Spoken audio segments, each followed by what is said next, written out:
है। वहीं बीजेपी लीडरान का पार्टी छोड़ने का सिलसिला भी जारी है।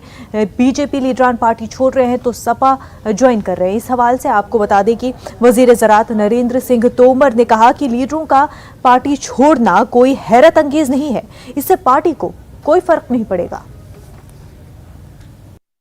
जनता पार्टी का नेतृत्व है वो सारी परिस्थितियों पर निगरानी रखे हुए है। इस्तीफा देना कोई बहुत आश्चर्यजनक नहीं है। उत्तर प्रदेश में भारतीय जनता पार्टी पूरी ताकत के साथ चुनाव लड़ रही है।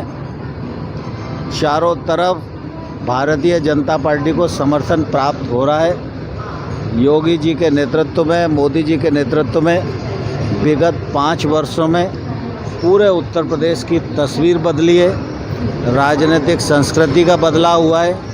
आम जनता राहत महसूस कर रही है। इसलिए भारतीय जनता पार्टी को जनता का आशीर्वाद मिलेगा और भारतीय जनता पार्टी उत्तर प्रदेश में भी, उत्तराखंड में भी, मणिपुर में भी और गोवा में भी सब जगह सरकार बनाने में सफल होगी। देखिए, दरअसल कुछ लोग राजनीति में ऐसे होते हैं जो मुंगेरी लाल के हसीन सपने देखते रहते हैं, तो उनको कौन रोक सकता है लोकतंत्र।